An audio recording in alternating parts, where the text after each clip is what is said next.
This is American Government, 3rd edition, an OpenStax textbook. All OpenStax textbooks are covered under a Creative Commons license and are completely free. You can find this audiobook anywhere you listen to podcasts, including Spotify, YouTube, Apple Podcasts, and more. Narrated by Brian Barrick And Sarah Aria.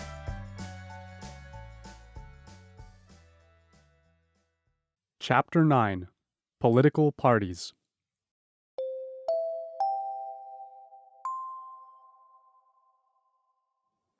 Introduction. In 2012, Barack Obama accepted his second nomination to lead the Democratic Party into the presidential election. During his first term, he had been attacked by pundits for his failure to convince congressional Republicans to work with him. Despite that, he was wildly popular in his own party, and voters re-elected him by a comfortable margin. His second term seemed to go no better, however, with disagreements between the parties, resulting in government shutdowns and the threat of credit defaults. Yet, just a few decades ago, then-President Dwight D. Eisenhower was criticized for failing to create a clear vision for his Republican Party, and Congress was lampooned for what was deemed a lack of real conflict over important issues. Political parties, it seems, can never get it right. They are either too polarizing or too non-committal. While people love to criticize political parties, the reality is that the modern political system could not exist without them. This chapter will explore why the party system may be the most important component of any true democracy. What are political parties? Why do they form? And why has the United States typically had only two? Why have political parties become so highly structured? Finally, why does it seem that parties today are more polarized than they have been in the past?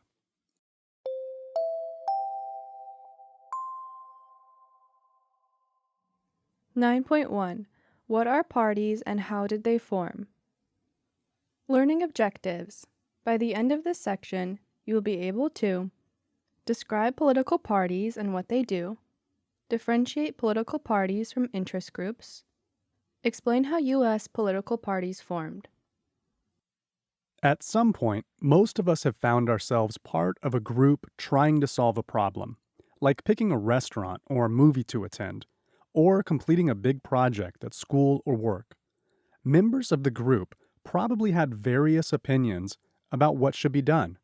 Some may have even refused to help make the decision or to follow it once it had been made. Still, others may have been willing to follow along, but were less interested in contributing to a workable solution.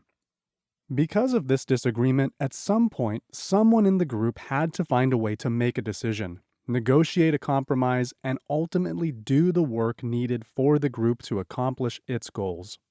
This kind of collective action problem is very common in societies, as groups and entire societies try to solve problems or distribute scarce resources.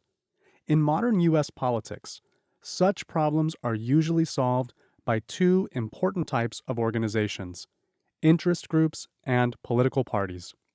There are many interest groups, all with opinions about what should be done and a desire to influence policy. Because they are usually not officially affiliated with any political party, they generally have no trouble working with either of the major parties. But at some point, a society must find a way of taking all these opinions and turning them into solutions to real problems. This is where political parties come in.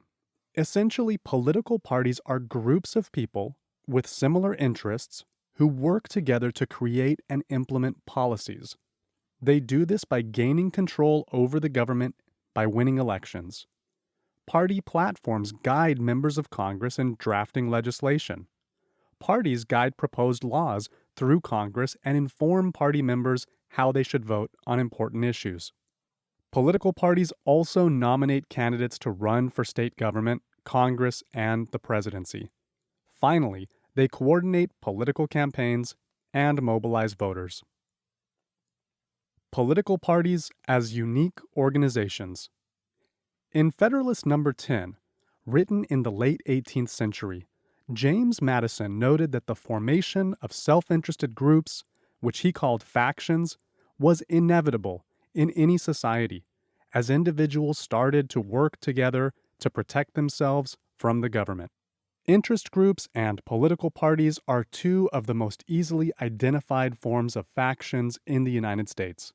These groups are similar in that they are both mediating institutions responsible for communicating public preferences to the government. They are not themselves government institutions in a formal sense. Neither is directly mentioned in the U.S. Constitution, nor do they have any real legal authority to influence policy. But whereas interest groups often work indirectly to influence our leaders, political parties are organizations that try to directly influence public policy through its members who seek to win and hold public office. Parties accomplish this by identifying and aligning sets of issues that are important to voters in the hopes of gaining support during elections. Their positions on these critical issues are often presented in documents known as a party platform, which is adopted at each party's presidential nominating convention every 4 years. If successful, a party can create a large enough electoral coalition to gain control of the government. Once in power, the party is then able to deliver to its voters and elites the policy preferences they choose by electing its partisans to the government. In this respect, parties provide choices to the electorate, something they are doing that is in such sharp contrast to their opposition. Winning elections and implementing policy would be hard enough in simple political systems, but in a country as complex as the United States, political parties must take on great responsibilities to win elections and coordinate behavior across the many local, state, and national governing bodies. Indeed, political differences between states and local areas can contribute much complexity. If a party stakes out issue positions on which few people agree and therefore builds too narrow a coalition of voter support, that party may find itself marginalized. But if the party takes too broad a position on issues, it might find itself in a situation where the members of the party disagree with one another, making it difficult to pass legislation, even if the party can secure victory. It should come as no surprise that the story of U.S. political parties largely mirrors the story of the United States itself. The United States has seen sweeping changes to its size, its relative power, and its social and demographic composition. These changes have been mirrored by the political parties as they have sought to shift their coalitions to establish and maintain power across the nation, and as party leadership has changed.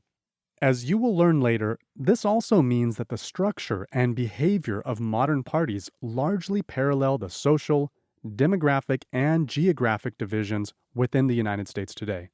To understand how this has happened, we look at the origins of the U.S. party system. How political parties formed. National political parties as we understand them today did not really exist in the United States during the early years of the Republic. Most politics during the time of the nation's founding were local in nature and based on elite politics, limited suffrage or the ability to vote in elections, and property ownership. Residents of the various colonies and later of the various states were far more interested in events in their state legislatures than in those occurring at the national level or later in the nation's capital. To the extent that national issues did exist, they were largely limited to collective security efforts to deal with external rivals, such as the British or the French, and with perceived internal threats, such as conflicts with Native Americans.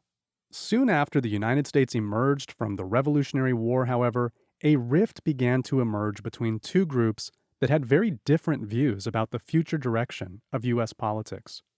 Thus, from the very beginning of its history, the United States has had a system of government dominated by two different philosophies. Federalists, who were largely responsible for drafting and ratifying the U.S. Constitution, generally favored the idea of a stronger, more centralized republic that had greater control over regulating the economy. Anti-Federalists preferred a more confederate system built on state equality and autonomy. The Federalist faction, led by Alexander Hamilton, largely dominated the government in the years immediately after the Constitution was ratified. Included in the Federalists was President George Washington, who was initially against the existence of parties in the United States. When Washington decided to exit politics and leave office, he warned of the potential negative effects of parties in his farewell address to the nation, including their potentially divisive nature and the fact that they might not always focus on the common good, but rather on partisan ends. However, members of each faction quickly realized that they had a vested interest not only in nominating and electing a president who shared their views, but also in winning other elections. Two loosely affiliated party coalitions, known as the Federalists and the Democratic Republicans, soon emerged. The Federalists succeeded in electing their first leader, John Adams, to the presidency in 1796, only to see the Democratic Republicans gain victory under Thomas Jefferson 4 years later in 1800. Growing regional tensions eroded the Federalist Party's ability to coordinate elites, and it eventually collapsed following its opposition to the War of 1812. The Democratic-Republican Party, on the other hand, eventually divided over whether national resources should be focused on economic and mercantile development, such as tariffs on imported goods and government funding of internal improvements like roads and canals, or on promoting populist issues that would help the common man, such as reducing or eliminating state property requirements that had prevented many men from voting. In the election of 1824, numerous candidates contended for the presidency, all members of the Democratic-Republican Party. Andrew Jackson won more popular votes and more votes in the Electoral College than any other candidate. However, because he did not win the majority, more than half, of the available electoral votes, the election was decided by the House of Representatives as required by the 12th Amendment. The 12th Amendment limited the House's choice to the 3 candidates with the greatest number of electoral votes. Thus, Andrew Jackson, with 99 electoral votes, found himself in competition with only John Quincy Adams, the second-place finisher, with 84 electoral votes, and William H. Crawford, who had come in third with 41. The fourth-place finisher, Henry Clay, who was no longer in contention, had won 37 electoral votes. Clay strongly disliked Jackson, and his ideas on government support for tariffs and internal improvements were similar to those of Adams. Clay thus gave his support to Adams and was chosen on the first ballot. Jackson considered the actions of Clay and Adams, the son of the Federalist President John Adams, to be an unjust triumph of supporters of the elite, and referred to it as the corrupt bargain. This marked the beginning of what historians call the second party system. The first parties had been the Federalists and the Jeffersonian Republicans. With the splitting of the Democratic Republicans and the formation of 2 new political parties. One half, called simply the Democratic Party, was the party of Jackson. It continued to advocate for the common people by championing westward expansion and opposing a national bank. The branch of the Democratic Republicans that believed that the national government should encourage economic, primarily industrial, development was briefly known as the National Republicans, and later became the Whig Party. In the election of 1828, Democrat Andrew Jackson was triumphant. 3 times as many people voted in 1828 as had in 1824, and most cast their ballots for him. The formation of the Democratic Party marked an important shift in U.S. politics. Rather than being built largely to coordinate elite behavior, the Democratic Party worked to organize the electorate by taking advantage of state-level laws that had extended suffrage from male property owners to nearly all white men. This change marked the birth of what is often considered the first modern political party in any democracy in the world. It also dramatically changed the way party politics was and still is conducted. For one thing, This new party organization was built to include structures that focused on organizing and mobilizing voters for elections at all levels of government. The party also perfected an existing spoils system in which support for the party during elections was rewarded with jobs in the government bureaucracy after victory. Many of these positions were given to party bosses and their friends. These men were the leaders of political machines, organizations that secured votes for the party's candidates or supported the party in other ways. Perhaps more importantly, this election-focused organization also sought to maintain power by creating a broader coalition and thereby expanding the range of issues upon which the party was constructed. The Democratic Party emphasized personal politics, which focused on building direct relationships with voters rather than on promoting specific issues. This party dominated national politics from Andrew Jackson's presidential victory in 1828 until the mid-1850s, when regional tensions began to threaten the nation's very existence. The growing power of industrialists who preferred greater national authority, combined with increasing tensions between the northern and southern states over slavery, led to the rise of the Republican Party and its leader Abraham Lincoln in the election of 1860, while the Democratic Party dominated in the South. Like the Democrats, the Republicans also began to utilize a mass approach to party design and organization. Their opposition to the expansion of slavery and their role in helping to stabilize the Union during Reconstruction made them the dominant player in national politics for the next several decades. The Democratic and Republican parties have remained the two dominant players in the U.S. party system since the Civil War, 1861 to 1865. That does not mean, however, that the system has been stagnant. Every political actor and all citizens have the ability to determine for themselves whether one of the two parties meets their needs and provides an appealing set of policy options, or whether another option is preferable. At various points in the past 170 years, elites and voters have sought to create alternatives to the existing party system. Political parties that are formed as alternatives to the Republican and Democratic parties are known as third parties, or minor parties. In 1892, a third party known as the Populist Party formed in reaction to what its constituents perceived as the domination of U.S. society by big business and a decline in the power of farmers and rural communities. The Populist Party called for the regulation of railroads, an income tax, and the popular election of U.S. senators, who at this time were chosen by state legislatures and not by ordinary voters. The party's candidate in the 1892 elections, James B. Weaver, did not perform as well as the two main party candidates, and in the presidential election of 1896, the Populists supported the Democratic candidate William Jennings Bryan. Bryan lost, and the Populists once again nominated their own presidential candidates in 1900, 1904, and 1908. The party disappeared from the national scene after 1908, but its ideas were similar to those of the Progressive Party, a new political party created in 1912.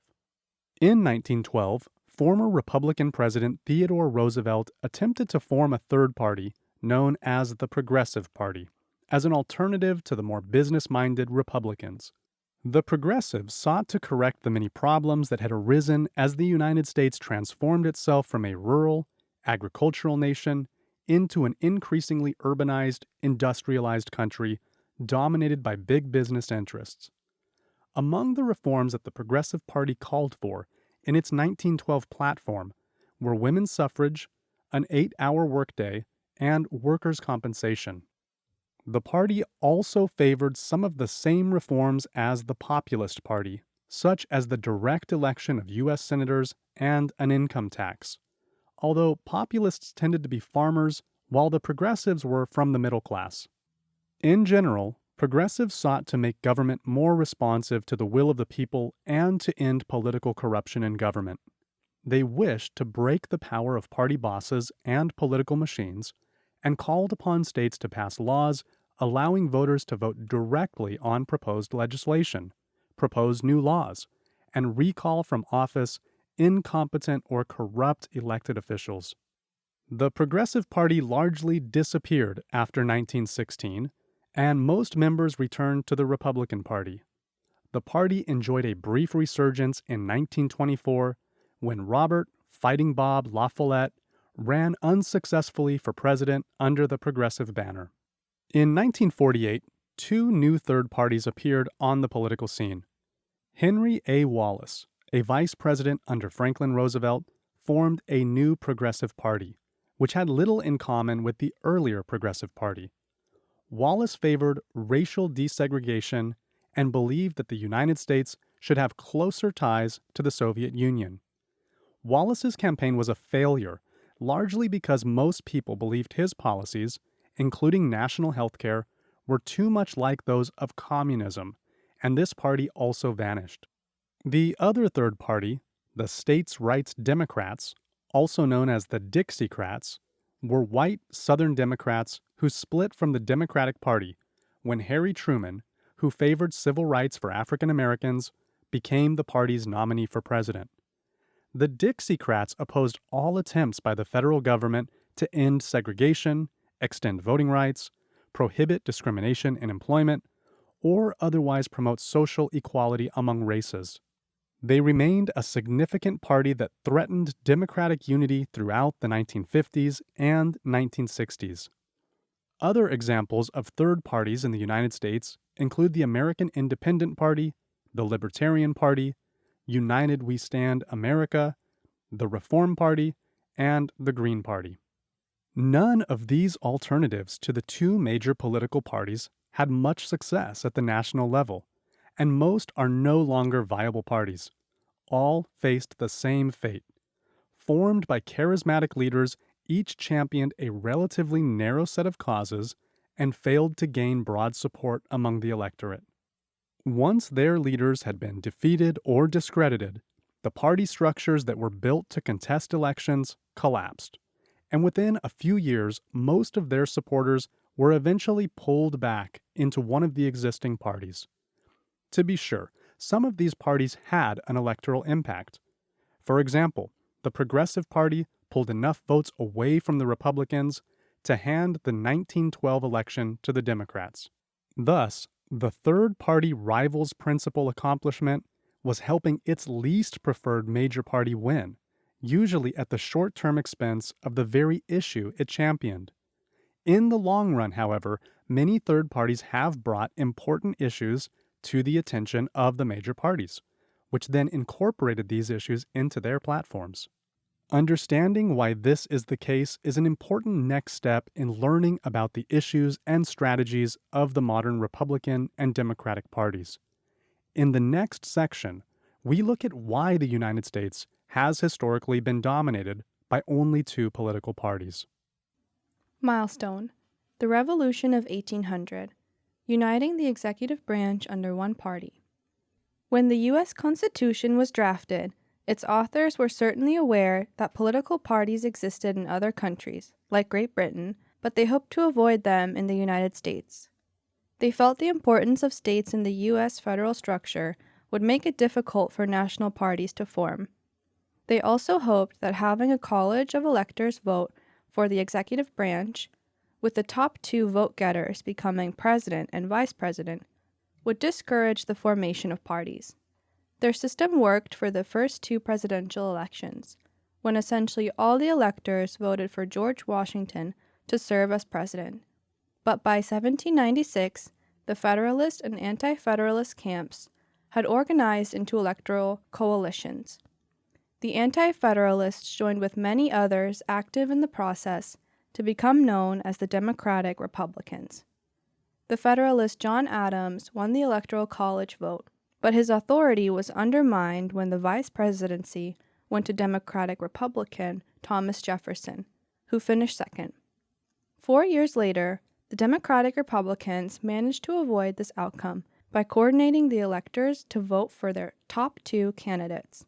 But when the vote ended in a tie, It was ultimately left to Congress to decide who would be the third president of the United States.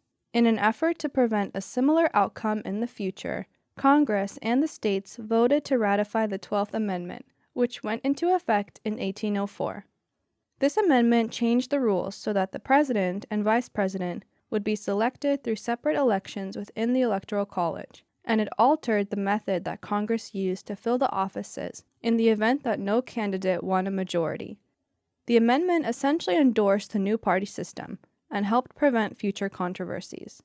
It also served as an early effort by the two parties to collude to make it harder for an outsider to win the presidency. Does the process of selecting the executive branch need to be reformed so that the people elect the president and vice president directly, rather than through the Electoral College? Should the people vote separately on each office rather than voting for both at the same time? Explain your reasoning.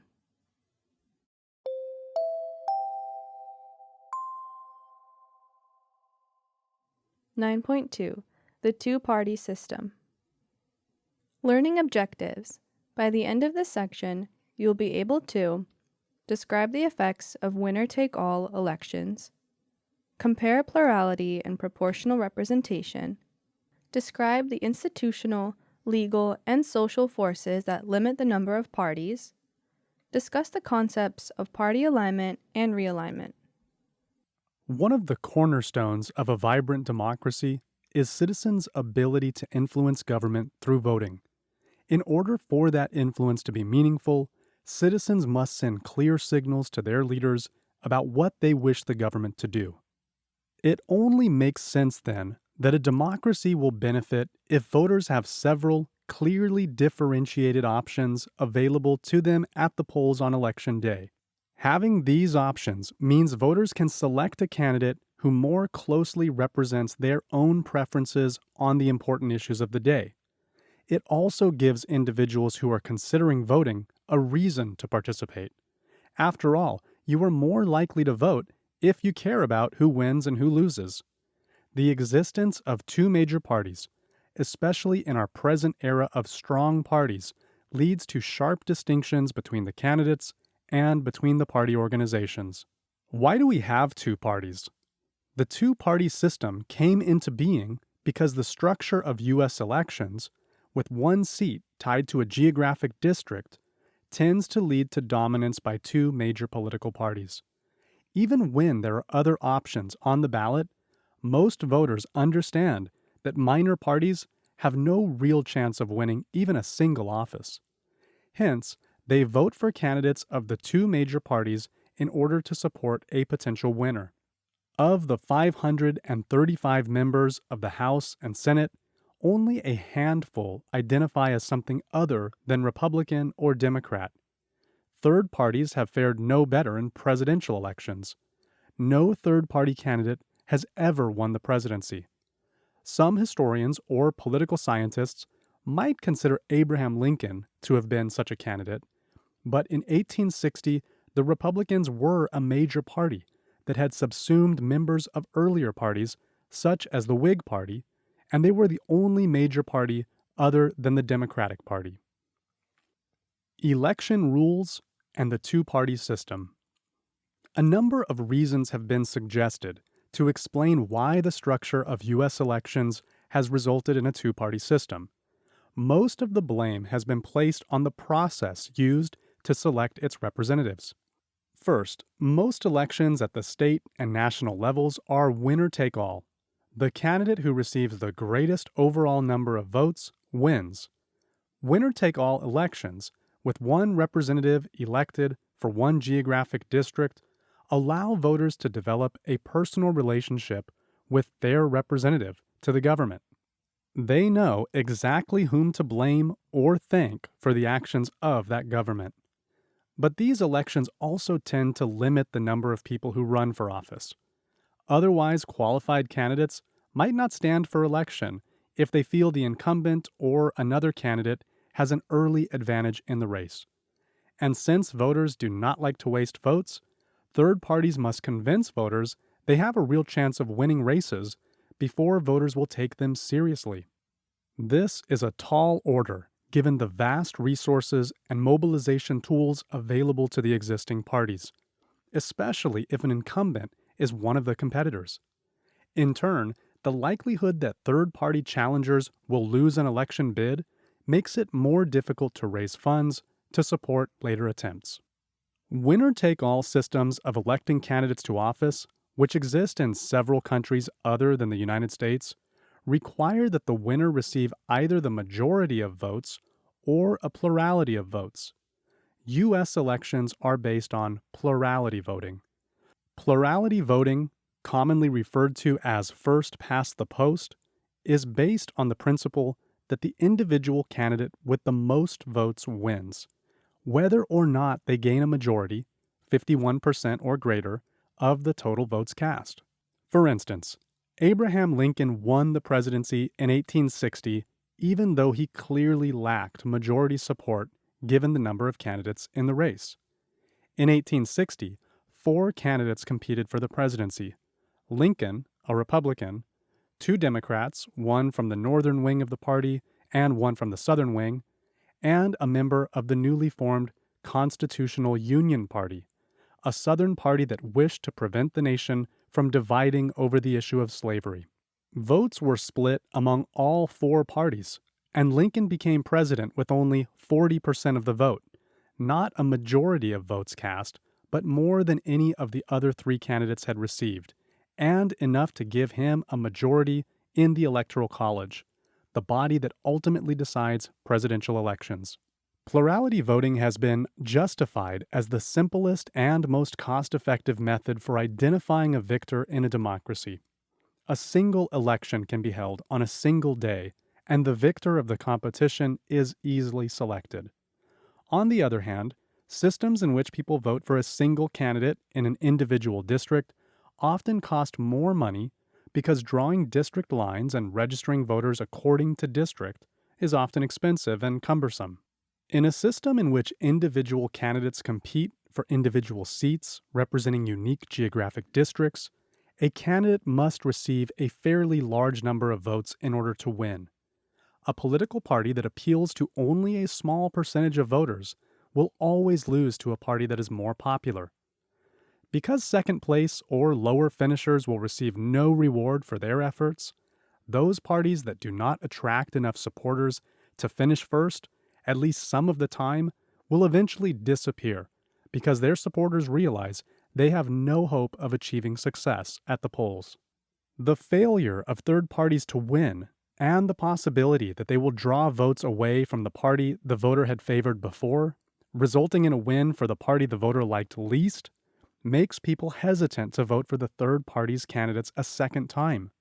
This has been the fate of all U.S. third parties: the Populist Party, the Progressives, the Dixiecrats, the Reform Party, and others. In a proportional electoral system, however, parties advertise who is on their candidate list, and voters pick a party. Then legislative seats are doled out to the parties based on the proportion of support each party receives. While the Green Party in the United States might not win a single congressional seat in some years thanks to plurality voting, in a proportional system, it stands a chance to get a few seats in the legislature regardless. For example, assume the Green Party gets 7% of the vote. In the United States, 7% will never be enough to win a single seat, shutting the Green candidates out of Congress entirely. Whereas in a proportional system, the Green Party will get 7% of the total number of legislative seats available. Hence, it could get a foothold for its issues and perhaps increase its support over time. But with plurality voting, it doesn't stand a chance. Third parties, often born of frustration with the current system, attract supporters from one or both of the existing parties during an election, but fail to attract enough votes to win.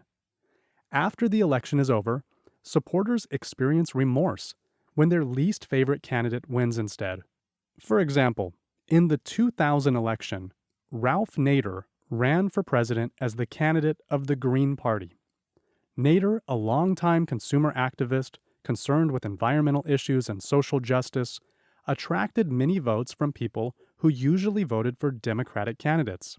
This has caused some to claim that Democratic nominee Al Gore lost the 2000 election to Republican George W. Bush because Nader won Democratic votes in Florida that might otherwise have gone to Gore. Abandoning plurality voting, even if the winner-take-all election were kept, would almost certainly increase the number of parties from which voters could choose. The easiest switch would be to a majoritarian voting scheme, in which a candidate only wins if they enjoy the support of a majority of voters. If no candidate wins a majority in the first round of voting, a runoff election is held among the top contenders. Some states conduct their primary elections within the two major political parties in this way. A second way to increase the number of parties in the U.S. system is to abandon the winner-take-all approach. Rather than allowing voters to pick their representatives directly, many democracies have chosen to have voters pick their preferred party and allow the party to select the individuals who serve in government. The argument for this method is that it is ultimately the party and not the individual who will influence policy. Under this model of proportional representation, legislative seats are allocated to competing parties based on the total share of votes they receive in the election. As a result, any given election can have multiple winners, and voters who might prefer a smaller party over a major one have a chance to be represented in government. One possible way to implement proportional representation in the United States is to allocate legislative seats based on the national level of support for each party's presidential candidate, rather than on the results of individual races. If this method had been used in the 1996 elections, 8% of the seats in Congress would have gone to Ross Perot's Reform Party, because he won 8% of the votes cast. Even though Perot himself lost, his supporters would have been rewarded for their efforts with representatives who had a real voice in government, and Perot's party's chances of survival would have greatly increased. Electoral rules are probably not the only reason the United States has a two-party system. We need only look at the number of parties in the British or Canadian systems, both of which are winner-take-all plurality systems like that in the United States, to see that it is possible to have more than two parties while still directly electing representatives. The two-party system is also rooted in U.S. history. The first parties, the Federalists and the Jeffersonian Republicans, disagreed about how much power should be given to the federal government, and differences over other important issues further strengthened this divide. Over time, these parties evolved into others by inheriting, for the most part, the general ideological positions and constituents of their predecessors, but no more than two major parties ever formed. Instead of parties arising based on region or ethnicity, various regions and ethnic groups sought a place in one of the two major parties. Scholars of voting behavior have also suggested at least three other characteristics of the U.S. system that are likely to influence party outcomes: the Electoral College, demobilized ethnicity, and campaign and election laws. First, the United States has a presidential system in which the winner is selected not directly by the popular vote, but indirectly by a group of electors known collectively as the Electoral College. The winner-take-all system also applies in the Electoral College. In all but two states, Maine and Nebraska, the total of the state's electoral votes go to the candidate who wins the plurality of the popular vote in that state. Even if a new third party is able to win the support of a lot of voters, it must be able to do so in several states in order to win enough electoral votes to have a chance of winning the presidency. Besides the existence of the Electoral College, political scientist Gary W. Cox has also suggested that the relative prosperity of the United States and the relative unity of its citizens have prevented the formation of large dissenting groups that might give support to third parties. This is similar to the argument that the United States does not have viable third parties because none of its regions is dominated by mobilized ethnic minorities that have created political parties in order to defend and address concerns solely of interest to that ethnic group. Such parties are common in other countries. Finally, party success is strongly influenced by local election laws. Someone has to write the rules that govern elections, and those rules help to determine outcomes. In the United States, such rules have been written to make it easy for existing parties to secure a spot for their candidates in future elections. But some states create significant burdens for candidates who wish to run as independents or who choose to represent new parties. For example, one common practice is to require a candidate who does not have the support of a major party to ask registered voters to sign a petition. Sometimes thousands of signatures are required before a candidate's name can be placed on the ballot. But a small third party that does have large numbers of supporters in some states may not be able to secure enough signatures for this to happen. Given the obstacles to the formation of third parties, it is unlikely that serious challenges to the U.S. two-party system will emerge. But this does not mean that we should view it as entirely stable either. The U.S. party system is technically a loose organization of 50 different state parties and has undergone several considerable changes since its initial consolidation after the Civil War. Third-party movements may have played a role in some of these changes, but all resulted in a shifting of party loyalties among the U.S. electorate. Critical elections and realignment. Political parties exist for the purpose of winning elections in order to influence public policy. This requires them to build coalitions across a wide range of voters who share similar preferences. Since most U.S. voters identify as moderates, the historical tendency has been for the two parties to compete for the middle, while also trying to mobilize their more loyal bases. If voter preferences remain stable for long periods of time, and if both parties did a good job of competing for their votes, we could expect Republicans and Democrats to be reasonably competitive in any given election. Election outcomes would probably be based on the way voters compared the parties on the most important events of the day rather than on electoral strategy. There are many reasons we would be wrong in these expectations, however. First, the electorate isn't entirely stable. Each generation of voters has been a bit different from the last.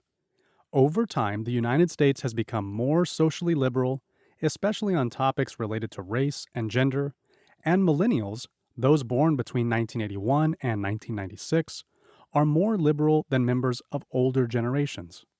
The electorate's economic preferences have changed, and different social groups are likely to become more engaged in politics now than they did in the past. Surveys conducted in 2016, for example, revealed that candidates' religion is less important to voters than it once was. Also, as young Latinos reach voting age, they seem more inclined to vote than do their parents, which may raise the traditionally low voting rates among this ethnic group. Internal population shifts and displacements have also occurred, as various regions have taken their turn experiencing economic growth or stagnation, and as new waves of immigrants have come to U.S. shores. Additionally, the major parties have not always been unified in their approach to contesting elections. While we think of both Congress and the presidency as national offices, the reality is that congressional elections are sometimes more like local elections. Voters may reflect on their preferences for national policy when deciding whom to send to the Senate or the House of Representatives, but they are very likely to view national policy in the context of its effects on their area, their family, or themselves, not based on what is happening to the country as a whole.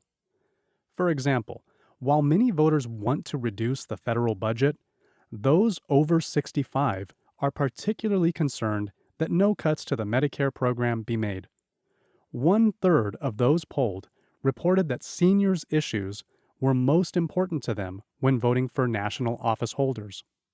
If they hope to keep their jobs, elected officials must thus be sensitive to preferences in their home constituencies, as well as the preferences of their national party. Finally, it sometimes happens that over a series of elections, parties may be unable or unwilling to adapt their positions to broader socio-demographic or economic forces. Parties need to be aware when society changes. If leaders refuse to recognize that public opinion has changed, the party is unlikely to win in the next election. For example, people who describe themselves as evangelical Christians are an important Republican constituency. They are also strongly opposed to abortion.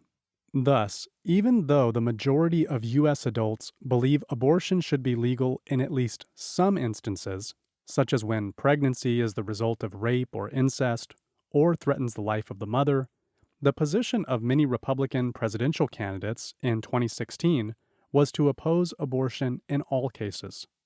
As a result, many women view the Republican Party as unsympathetic to their interests and are more likely to support Democratic candidates. Similarly, or simultaneously, groups that have felt that the party has served their causes in the past may decide to look elsewhere if they feel their needs are no longer being met. Either way, the party system will be upended as a result of a party realignment or a shifting of party allegiances within the electorate. Periods of party dominance and realignment. 1796 through 1824. The first party system, Federalists, urban elites, Southern planters, New England, opposed Democratic Republicans, rural small farmers and artisans, the South and the West. 1828 through 1856. The second party system, Democrats, the South, cities, farmers and artisans, immigrants, oppose Whigs, former Federalists, the North, middle class, native-born Americans. 1860 through 1892. The third party system, Republicans, former Whigs plus African Americans, control the presidency.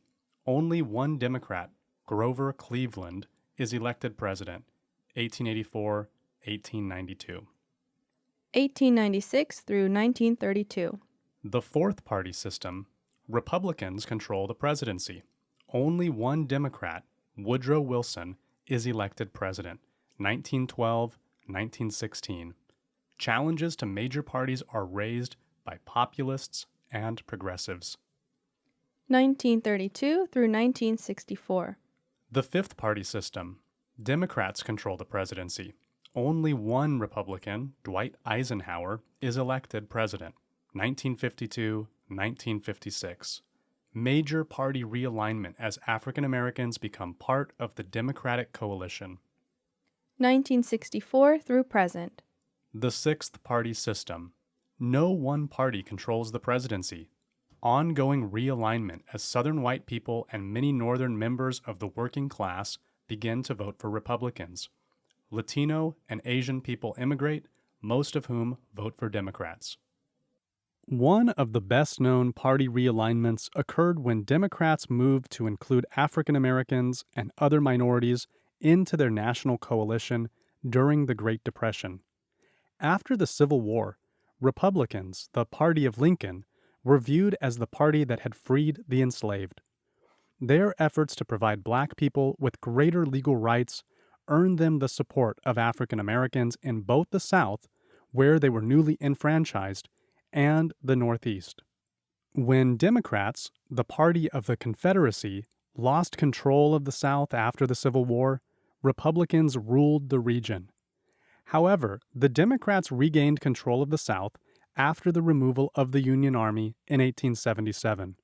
Democrats had largely supported slavery before the Civil War, and they opposed post-war efforts to integrate African Americans into society after they were liberated.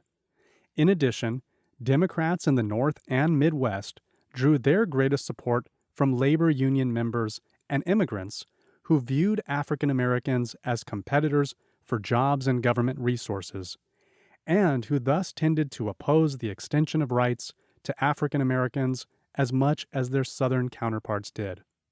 While the Democrats' opposition to civil rights may have provided regional advantages in Southern or urban elections, it was largely disastrous for national politics. From 1868 to 1931, Democratic candidates won just 4 of 16 presidential elections. 2 of these victories can be explained as a result of the spoiler effect of the Progressive Party in 1912, and then Woodrow Wilson's re-election during World War I in 1916. This rather dismal success rate suggested that a change in the governing coalition would be needed if the party were to have a chance at once again becoming a player on the national level. That change began with the 1932 presidential campaign of Franklin Delano Roosevelt.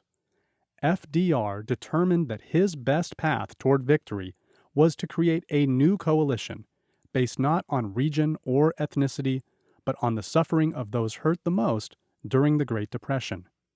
This alignment sought to bring African American voters in as a means of shoring up support in major urban areas and the Midwest, where many Southern Black people had migrated in the decades after the Civil War, in search of jobs and better education for their children, as well as to avoid many of the legal restrictions placed on them in the South.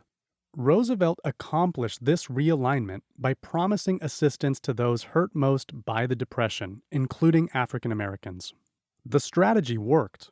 Roosevelt won the election with almost 58% of the popular vote and 472 electoral college votes, compared to incumbent Herbert Hoover's 59.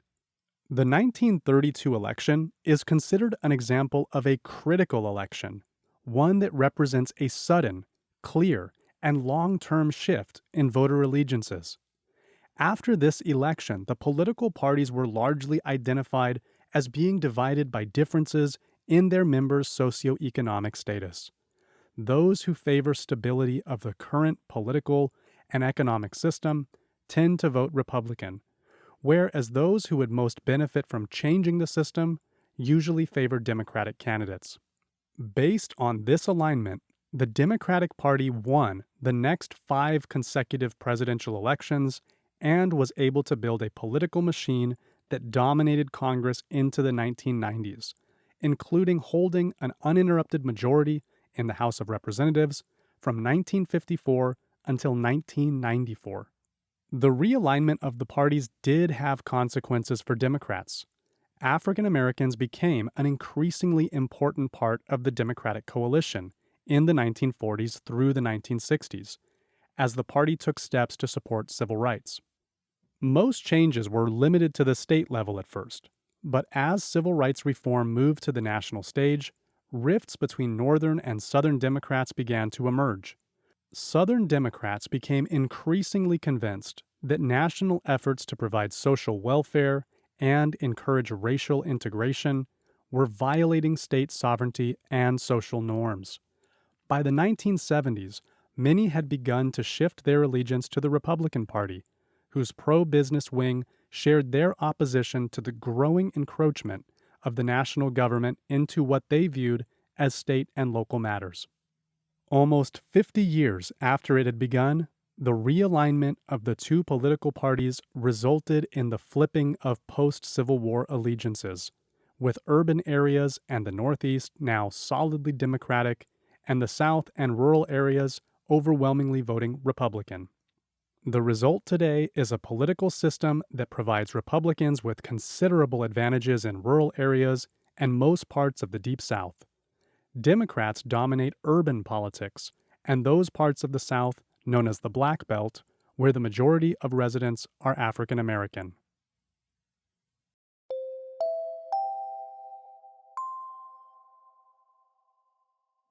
(9.3) The shape of modern political parties.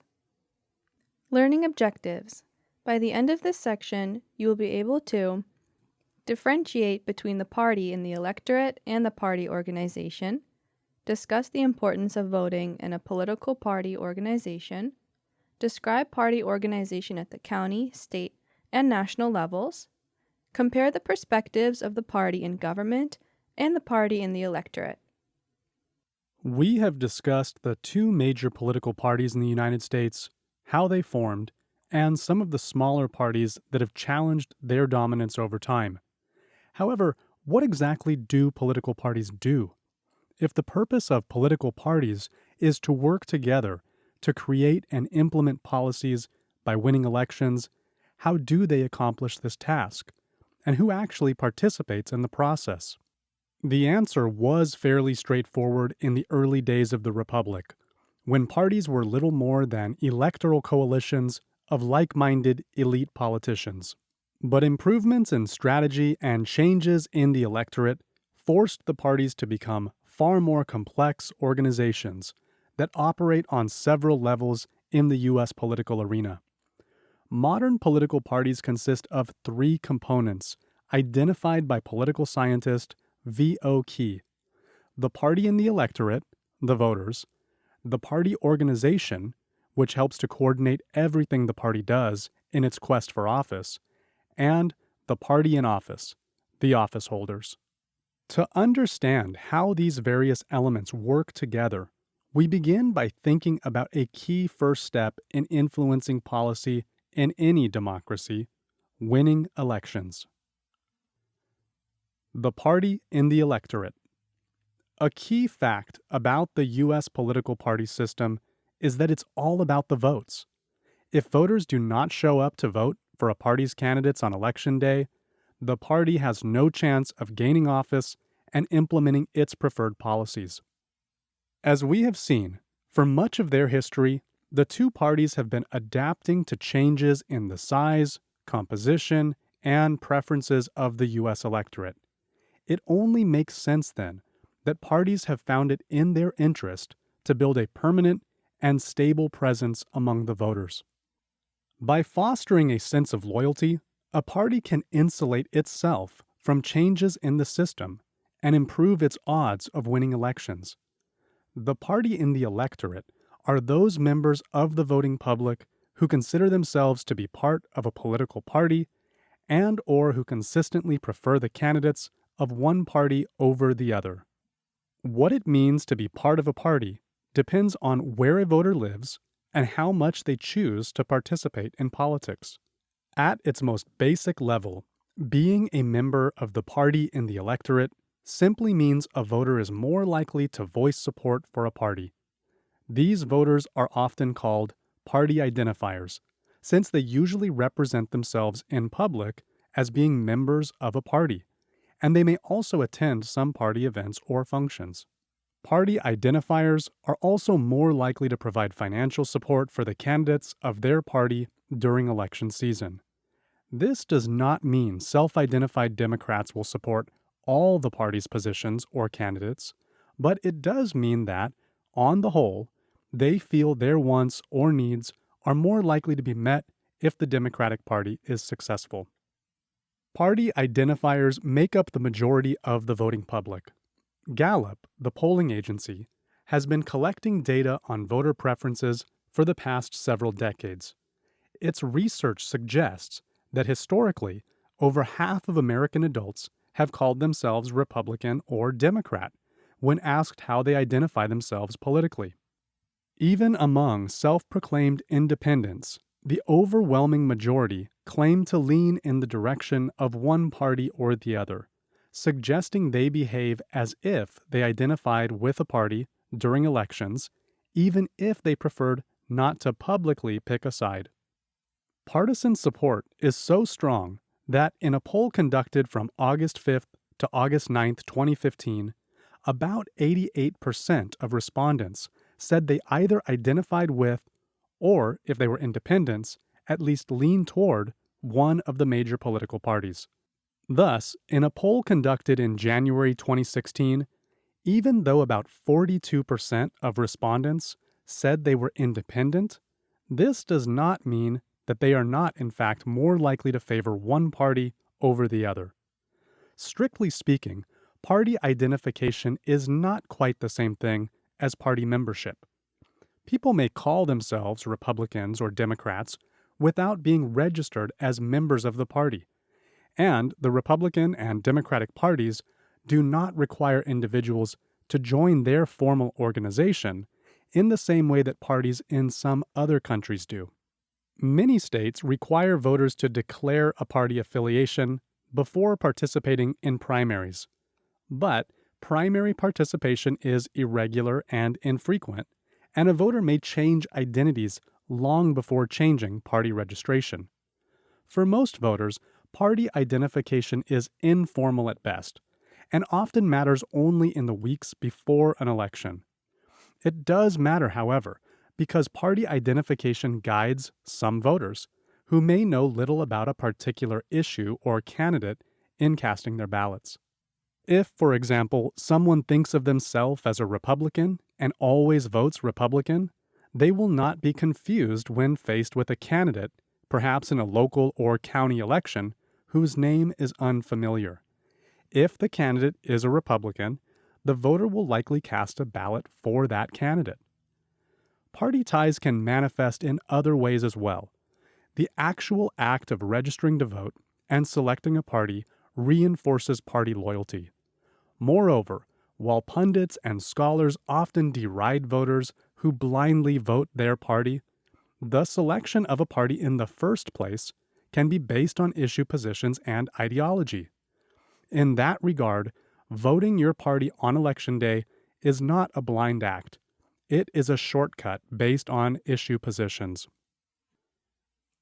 The party organization.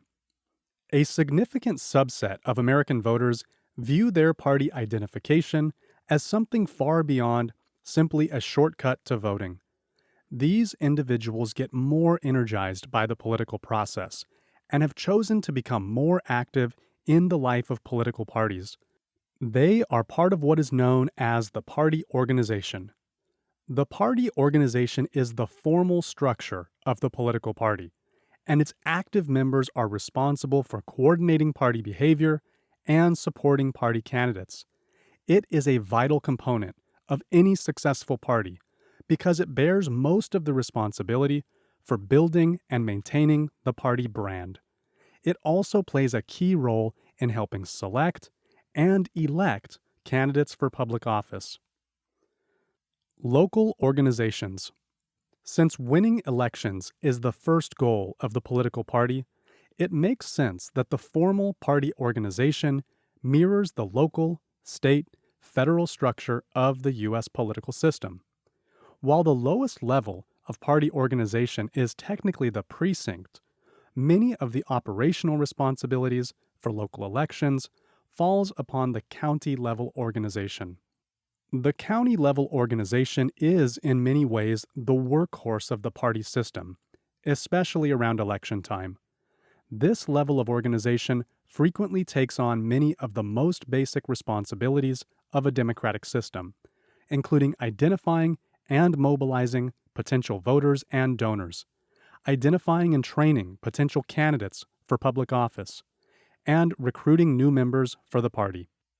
County organizations are also often responsible for finding rank-and-file members to serve as volunteers on Election Day, either as officials responsible for operating the polls or as monitors responsible for ensuring that elections are conducted honestly and fairly.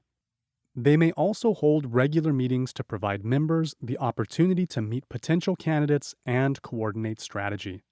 Of course, all this is voluntary and relies on dedicated party members being willing to pitch in to run the party. State organizations.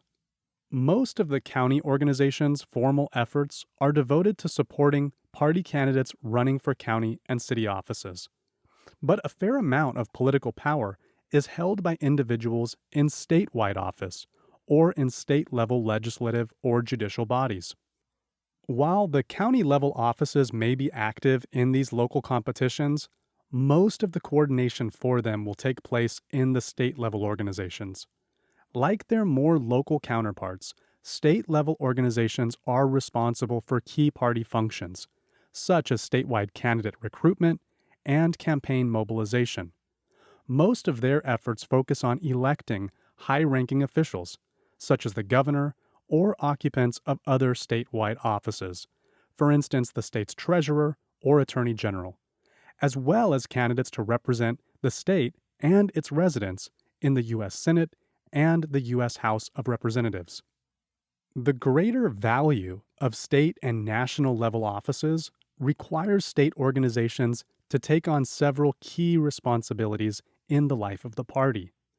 First, state level organizations usually accept greater fundraising responsibilities than do their local counterparts.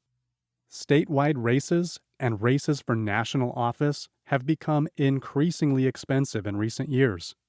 The average cost of a successful House campaign was $2.4 million in 2020.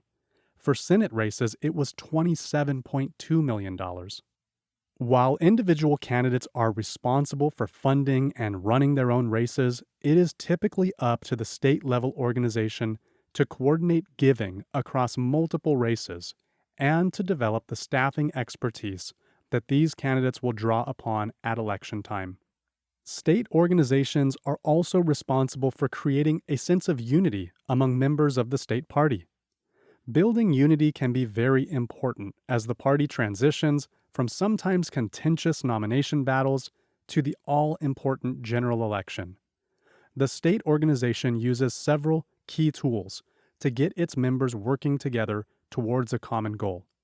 First, it helps the party's candidates prepare for state primary elections or caucuses that allow voters to choose a nominee to run for public office at either the state or national level.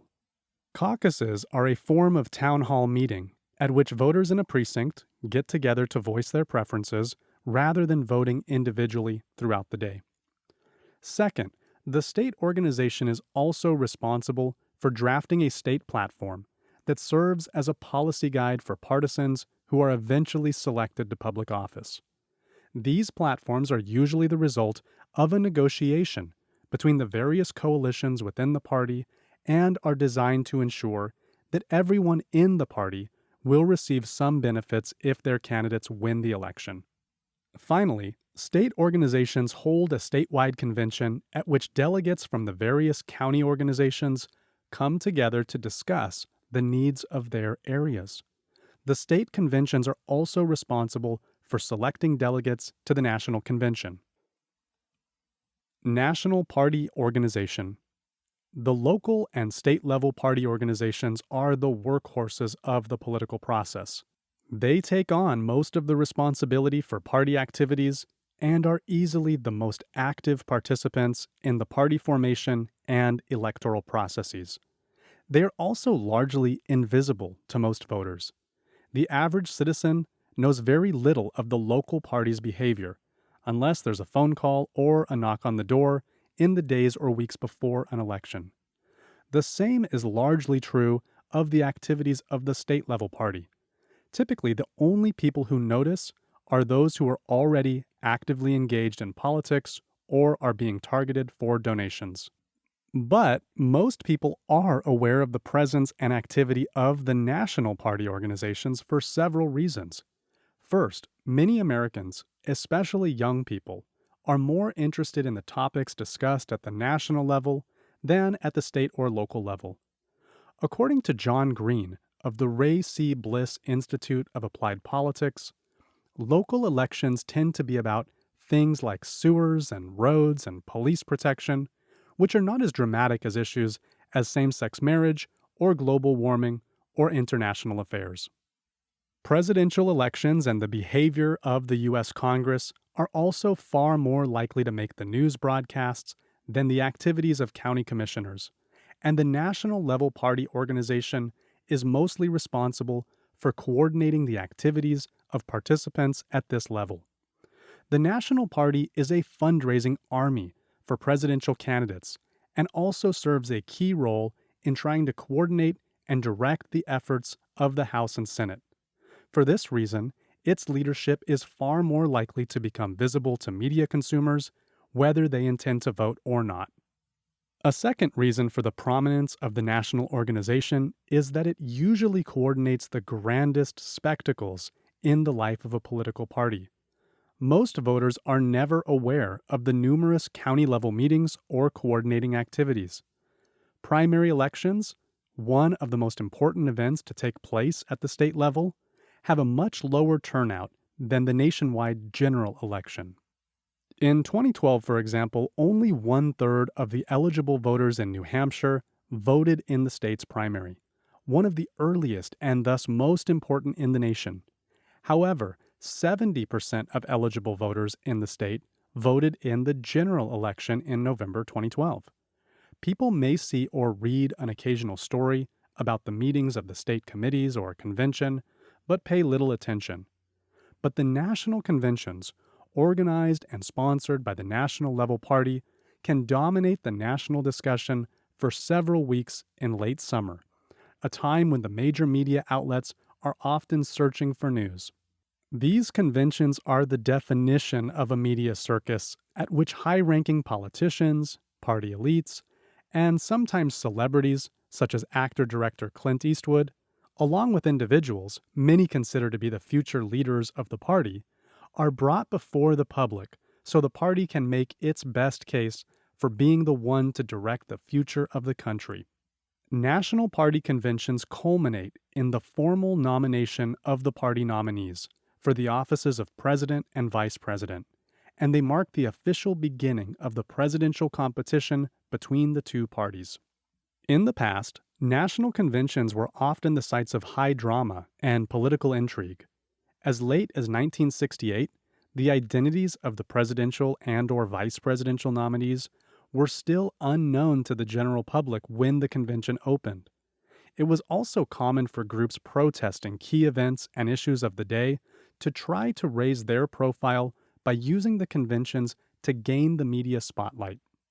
National media outlets would provide gavel-to-gavel coverage of the conventions, and the relatively limited number of national broadcast channels meant most viewers were essentially forced to choose between following the conventions or checking out of the media altogether.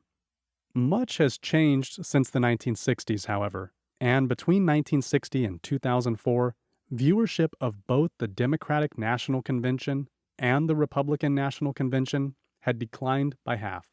National conventions are not the spectacles they once were, and this fact is almost certainly having an impact on the profile of the National Party organization. Both parties have come to recognize the value of the convention as a medium through which they can communicate to the average viewer. To ensure that they are viewed in the best possible light, the parties have worked hard to turn the public face of the convention into a highly sanitized, highly orchestrated media event. Speakers are often required to have their speeches pre-screened to ensure that they do not deviate from the party line or run the risk of embarrassing the eventual nominee, whose name has often been known by all for several months.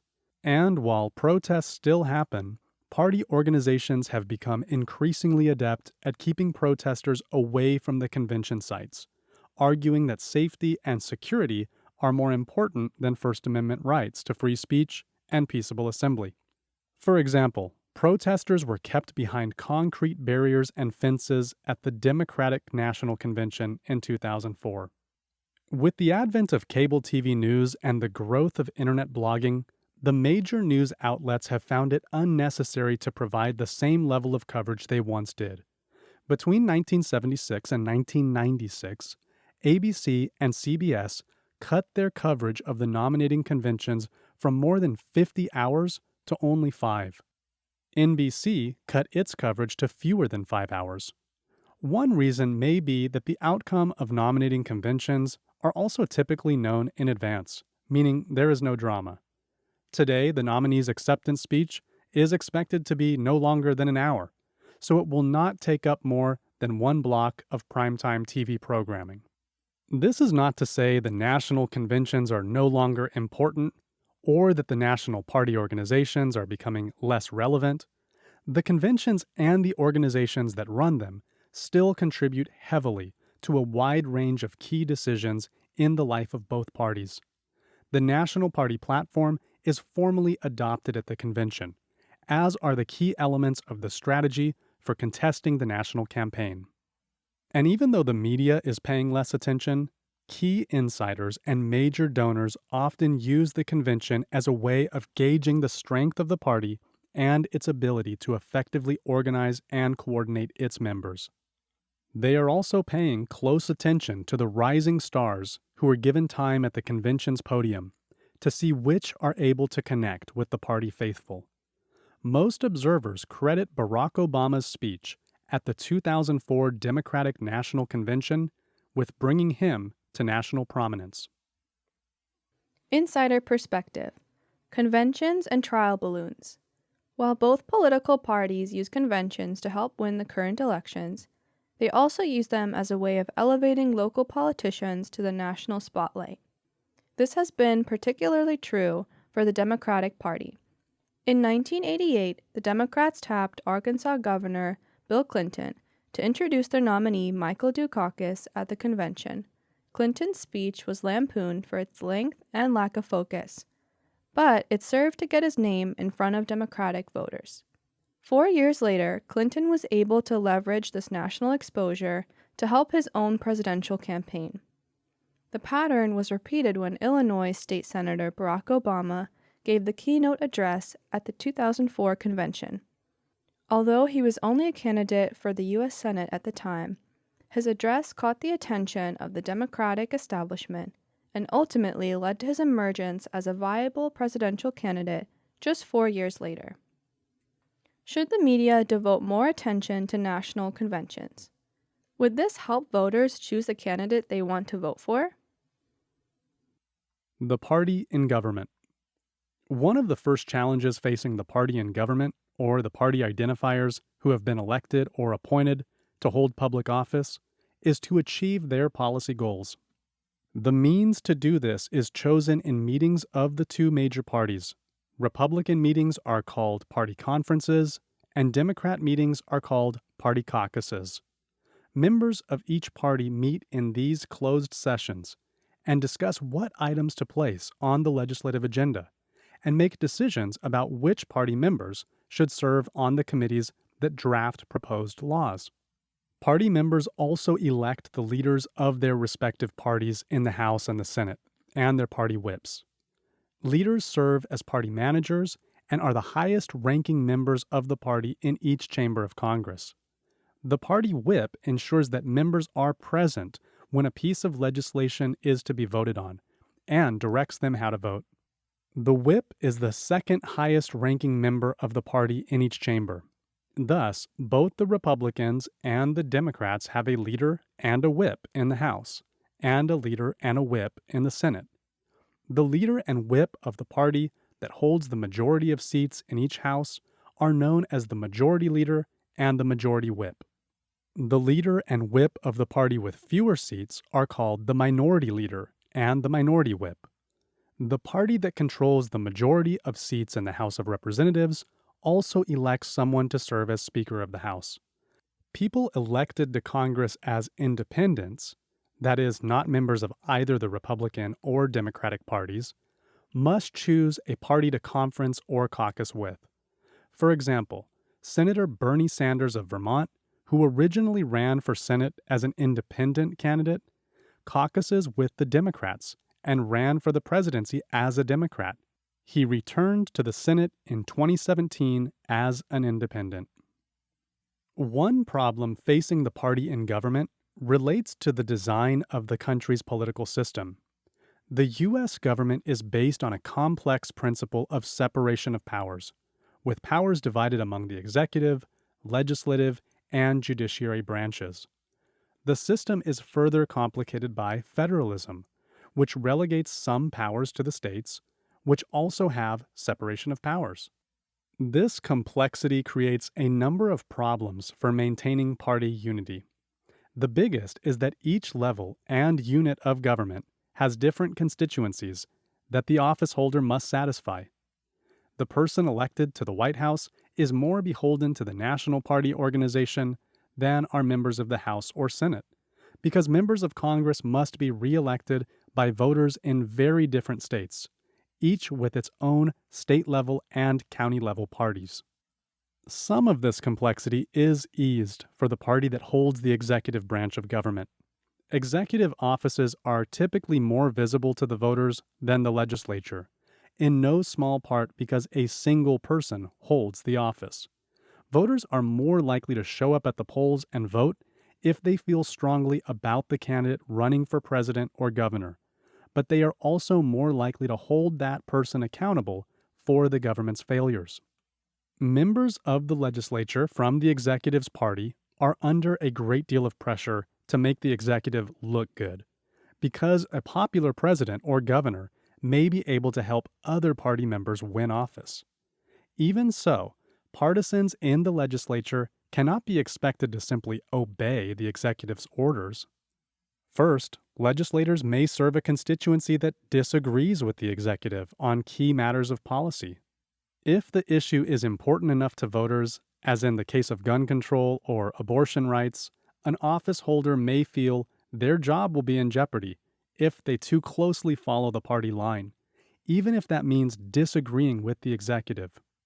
A good example occurred when the Civil Rights Act of 1964, which desegregated public accommodations and prohibited discrimination in employment on the basis of race, was introduced in Congress.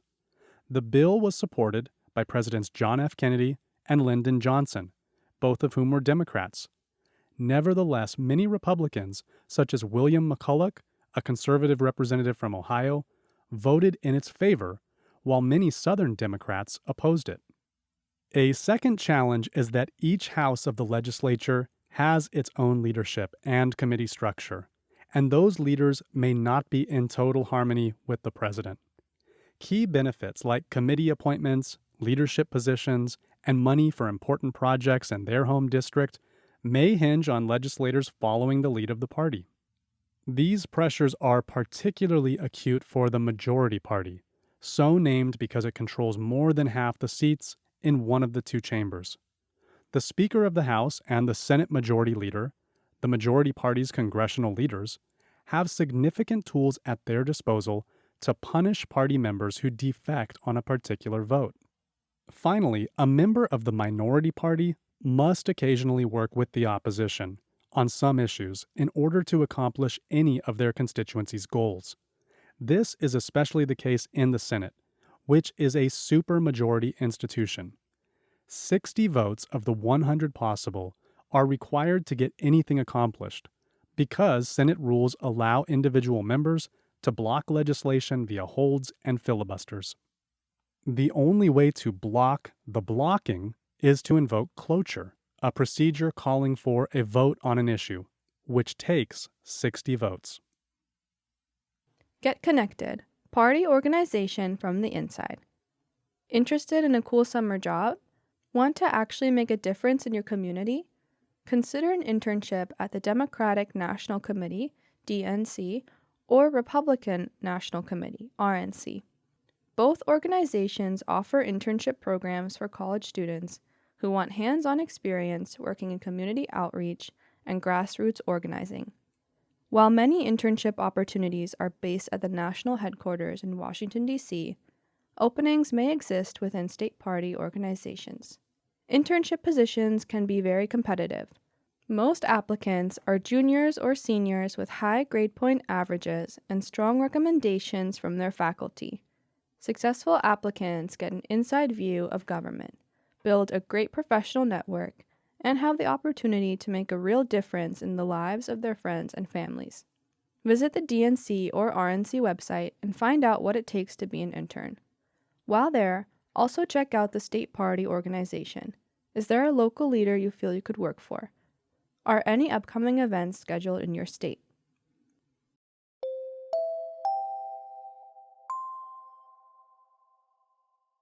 (9.4) Divided Government and Partisan Polarization.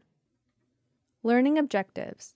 By the end of this section, you'll be able to discuss the problems and benefits of divided government, define party polarization, list the main explanations for partisan polarization, explain the implications of partisan polarization. In 1950, the American Political Science Association's Committee on Political Parties, APSA, published an article offering a criticism of the current party system. The parties, it argued, were too similar. Distinct, cohesive political parties were critical for any well-functioning democracy. First, distinct parties offer voters clear policy choices at election time. Second, cohesive parties could deliver on their agenda, even under conditions of lower bipartisanship.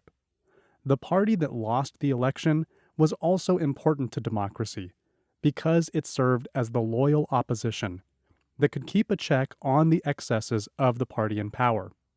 Finally, the paper suggested that voters could signal whether they preferred the vision of the current leadership or of the opposition. This signaling would keep both parties accountable to the people and lead to a more effective government, better capable of meeting the country's needs. But the APSA article continued, U.S. political parties of the day were lacking in this regard. Rarely did they offer clear and distinct visions of the country's future, and on the rare occasions they did, they were typically unable to enact major reforms once elected. Indeed, there was so much overlap between the parties when in office that it was difficult for voters to know whom they should hold accountable for bad results. The article concluded by advocating a set of reforms that, if implemented, would lead to more distinct parties and better government. While the description of the major parties as being too similar may have been accurate in the 1950s, that is no longer the case. The problem of divided government. The problem of majority versus minority politics is particularly acute under conditions of divided government. Divided government occurs when one or more houses of the legislature are controlled by the party in opposition to the executive. Unified government occurs when the same party controls the executive and the legislative entirely. Divided government can pose considerable difficulties for both the operations of the party and the government as a whole. It makes fulfilling campaign promises extremely difficult, for instance, since the cooperation, or at least the agreement of both Congress and the President, is typically needed to pass legislation. Furthermore, one party can hardly claim credit for success when the other side has been a credible partner, or when nothing can be accomplished. Party loyalty may be challenged too, because individual politicians might be forced to oppose their own party agenda if it will help their personal re-election bids. Divided government can also be a threat to government operations, although its full impact remains unclear. For example, when the divide between the parties is too great, government may shut down. A 1976 dispute between Republican President Gerald Ford and a Democrat-controlled Congress over the issue of funding for certain cabinet departments led to a 10-day shutdown of the government, although the federal government did not cease to function entirely. But beginning in the 1980s, the interpretation that Republican President Ronald Reagan's Attorney General gave to a 19th century law required a complete shutdown of federal government operations until a funding issue was resolved. Clearly, the parties' willingness to work together and compromise can be a very good thing. However, the past several decades have brought an increased prevalence of divided government. Since 1969, the U.S. electorate has sent the president a Congress of his own party in only 7 of 23 congressional elections, and during George W. Bush's first administration, the Republican majority was so narrow that a combination of resignations and defections gave the Democrats control before the next election could be held. Over the short term, however, divided government can make for very contentious politics. A well-functioning government usually requires a certain level of responsiveness on the part of both the executive and the legislative branches. This responsiveness is hard enough if government is unified under one party. During the presidency of Democrat Jimmy Carter, 1977 to 1980, despite the fact that both houses of Congress were controlled by Democratic majorities, the government was shut down on 5 occasions because of conflict between the executive and legislative branches. Shutdowns are even more likely when the president and at least one house of Congress are of opposite parties. During the presidency of Ronald Reagan, for example, the federal government shut down 8 times. On 7 of those occasions, the shutdown was caused by disagreements between Reagan and the Republican-controlled Senate on the one hand, and the Democrats in the House on the other, over such issues as spending cuts, abortion rights, and civil rights. More such disputes and government shutdowns took place during the administrations of George H.W. Bush, Bill Clinton, and Barack Obama, when different parties controlled Congress and the presidency.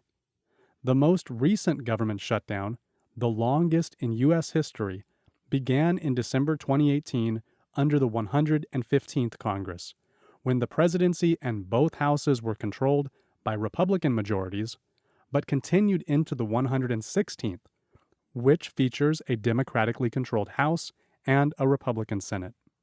For the first few decades of the current pattern of divided government, the threat it posed to the government appears to have been muted by a high degree of bipartisanship, or cooperation through compromise.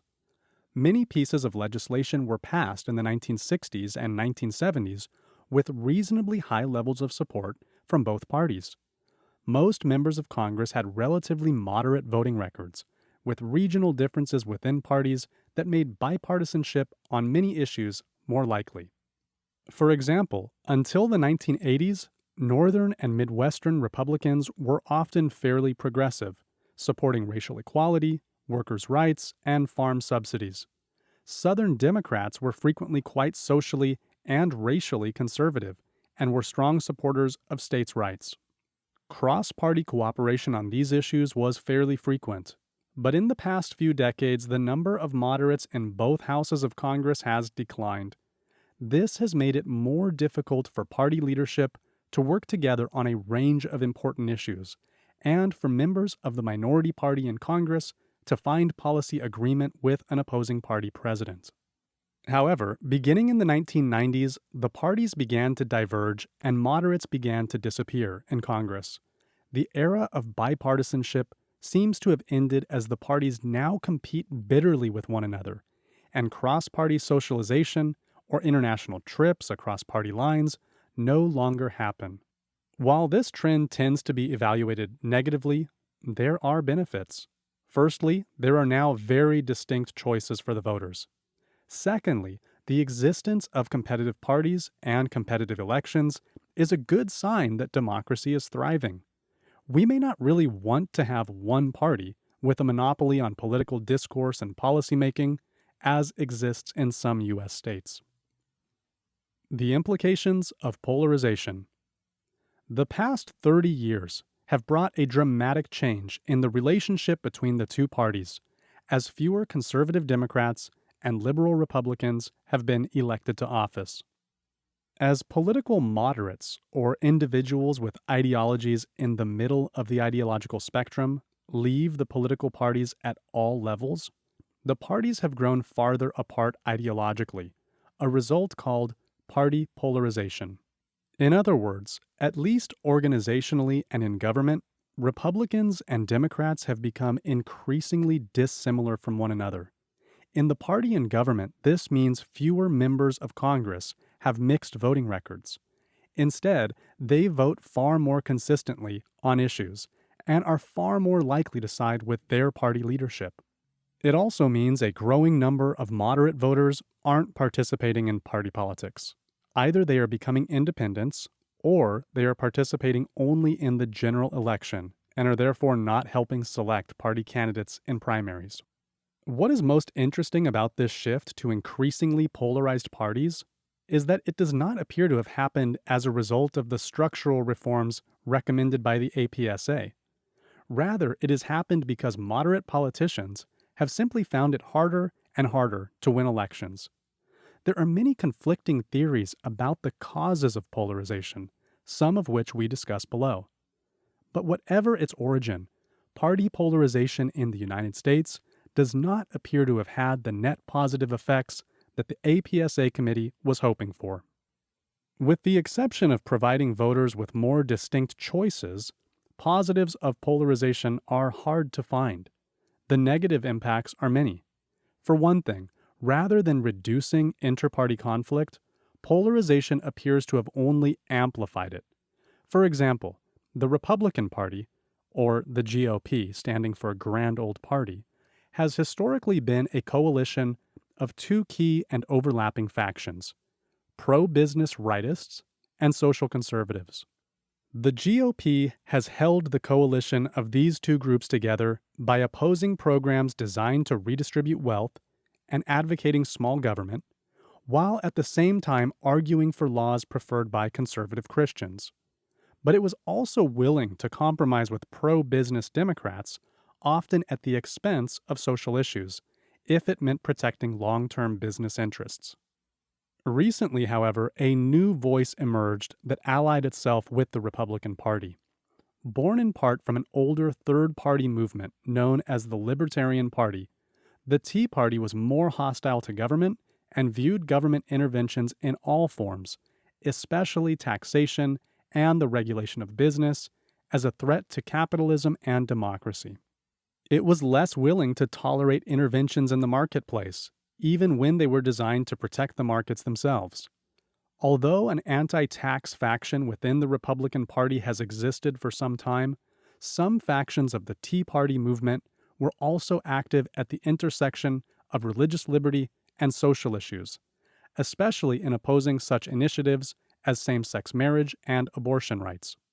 The Tea Party argued that government, both directly and by neglect, was threatening the ability of evangelicals to observe their moral obligations, including practices some perceive as endorsing social exclusion. Although the Tea Party was a movement and not a political party, 86% of Tea Party members who voted in 2012 cast their votes for Republicans. Some members of the Republican Party were closely affiliated with the movement, and before the 2012 elections, Tea Party activist Grover Norquist exacted promises from many Republicans in Congress that they would oppose any bill that sought to raise taxes. The inflexibility of Tea Party members led to tense floor debates and was ultimately responsible for the 2014 primary defeat of Republican Majority Leader Eric Cantor and the 2015 resignation of the sitting Speaker of the House, John Boehner. In 2015, Chris Christie, John Kasich, Ben Carson, Marco Rubio, and Ted Cruz, all of whom were Republican presidential candidates, signed Norquist's pledge as well. Movements on the left have also arisen. The Occupy Wall Street movement was born of the government's response to the Great Recession of 2008 and its assistance to endangered financial institutions, provided through the Troubled Asset Relief Program, TARP. The Occupy movement believed the recession was caused by a failure of the government to properly regulate the banking industry. The occupiers further maintained that the government moved swiftly to protect the banking industry from the worst of the recession, but largely failed to protect the average person, thereby worsening the growing economic inequality in the United States. While the Occupy movement itself has largely fizzled, the anti-business sentiment to which it gave voice continues within the Democratic Party, and many Democrats have proclaimed their support for the movement and its ideals, if not for its tactics. Champions of the left wing of the Democratic Party, however, such as former presidential candidate Senator Bernie Sanders and Massachusetts Senator Elizabeth Warren, have ensured that the Occupy movement's calls for more social spending and higher taxes on the wealthy remain a prominent part of the national debate. Their popularity and the growing visibility of race issues in the United States have helped sustain the left wing of the Democratic Party. Bernie Sanders' 2016 presidential run made these topics and causes even more salient, especially among younger voters. Several incidents since that time, most notably the murder of George Floyd on May 25, 2020, have caused the Black Lives Matter movement, which began in 2013 after the acquittal of George Zimmerman in the shooting death of Trayvon Martin in April 2012, to expand. Black Lives Matter protests took place in record numbers in 2020. Unfortunately, party factions haven't been the only result of party polarization. By most measures, the U.S. government in general, and Congress in particular, have become less effective in recent years. Congress has passed fewer pieces of legislation, confirmed fewer appointees, and been less effective at handling the national purse than in recent memory. If we define effectiveness as legislative productivity, the 106th Congress, 1999 to 2000, passed 463 pieces of substantive legislation, not including commemorative legislation such as bills proclaiming an official donut of the United States. The 107th Congress, 2000 to 2001, passed 294 such pieces of legislation. By 2013 to 2014, the total had fallen to 212. Perhaps the clearest sign of Congress's ineffectiveness is that the threat of government shutdown has become a constant.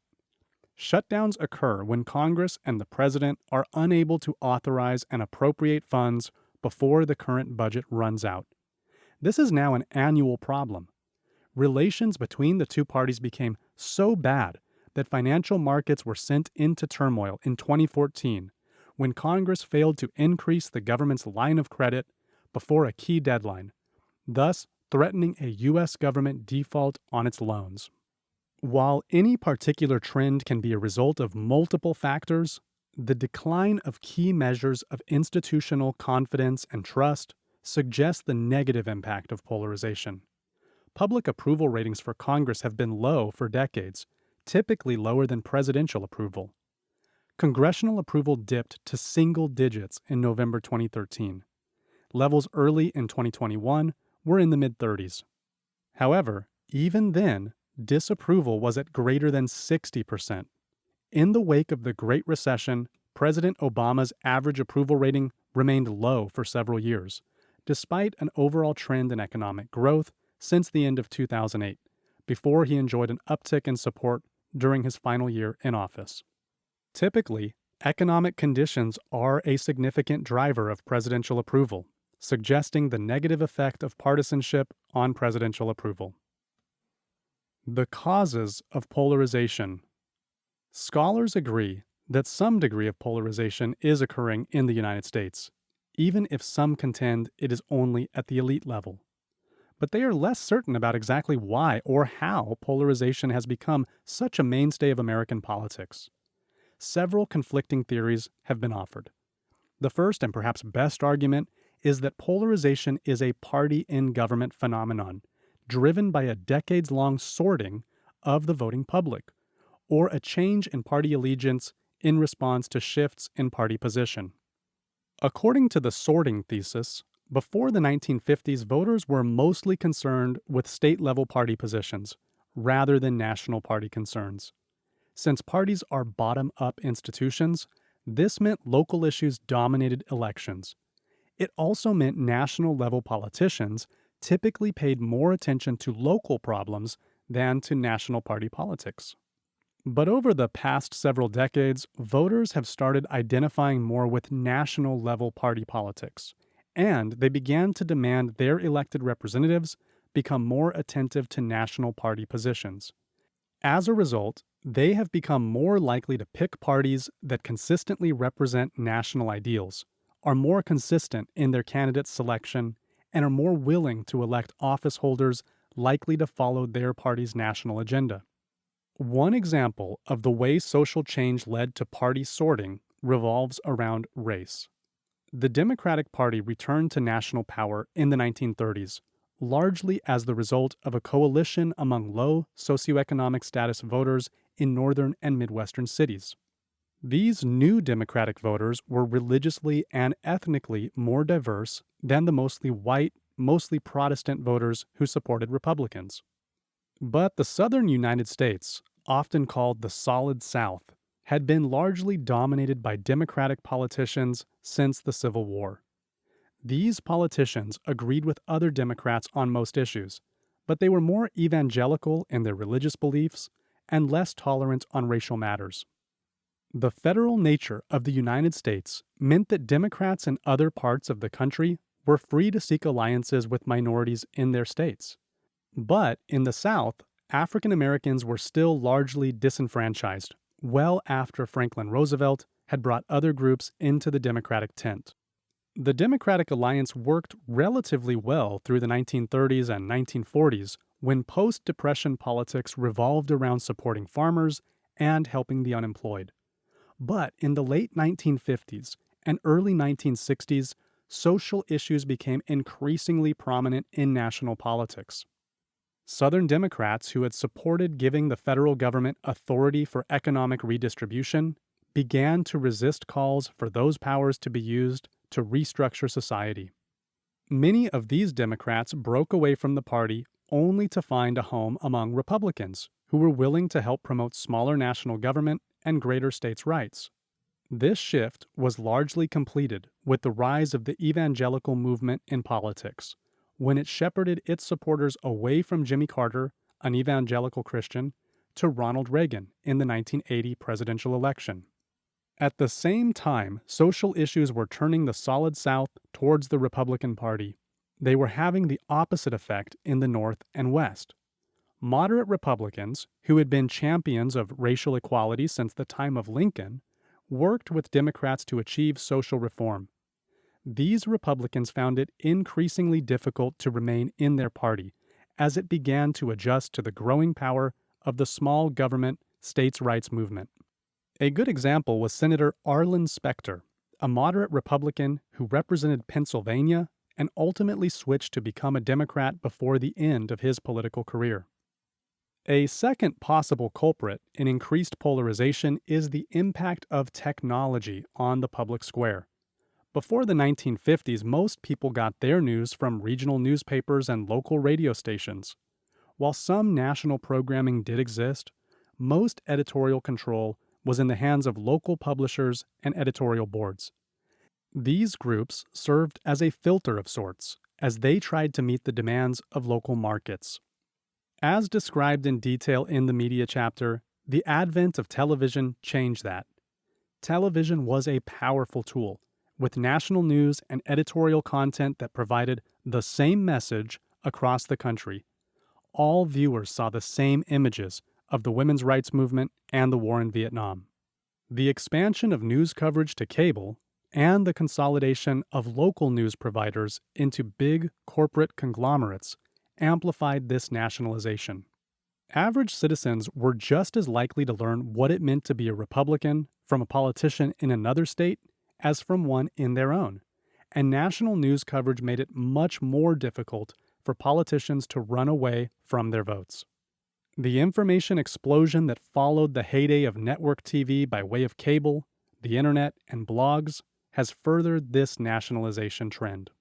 A final possible cause for polarization is the increasing sophistication of gerrymandering, or the manipulation of legislative districts in an attempt to favor a particular candidate.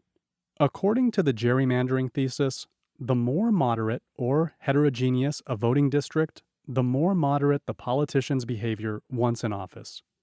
Taking extreme or one-sided positions on a large number of issues would be hazardous for a member who needs to build a diverse electoral coalition. But if the district has been drawn to favor a particular group, it now is necessary for the elected official to serve only the portion of the constituency that dominates. Gerrymandering is a centuries-old practice. There has always been an incentive for legislative bodies to draw districts in such a way that sitting legislators have the best chance of keeping their jobs. But changes in law and technology have transformed gerrymandering from a crude art into a science. The first advance came with the introduction of the one-person, one-vote principle by the U.S. Supreme Court in 1962. Before then, it was common for many states to practice redistricting or redrawing their electoral maps only if they gained or lost seats in the U.S. House of Representatives. This can happen once every 10 years as a result of a constitutionally mandated reapportionment process, in which the number of House seats given to each state is adjusted to account for population changes. But if there was no change in the number of seats, there was little incentive to shift district boundaries. After all, if a legislator had won election based on the current map, any change to the map could make losing seats more likely. Even when reapportionment led to new maps, most legislators were more concerned with protecting their own seats than with increasing the number of seats held by their party. As a result, Some districts had gone decades without significant adjustment, even as the U.S. population changed from largely rural to largely urban. By the early 1960s, some electoral districts had populations several times greater than those of their more rural neighbors. However, in its one person, one vote decision in Reynolds versus Sims, 1964, the Supreme Court argued that everyone's vote should count roughly the same, regardless of where they lived. Districts had to be adjusted so they would have roughly equal populations. Several states, therefore, had to make dramatic changes to their electoral maps during the next two redistricting cycles, 1970 to 1972 and 1980 to 1982. Map designers, no longer certain how to protect individual party members, changed tactics to try and create safe seats so members of their party could be assured of winning by a comfortable margin.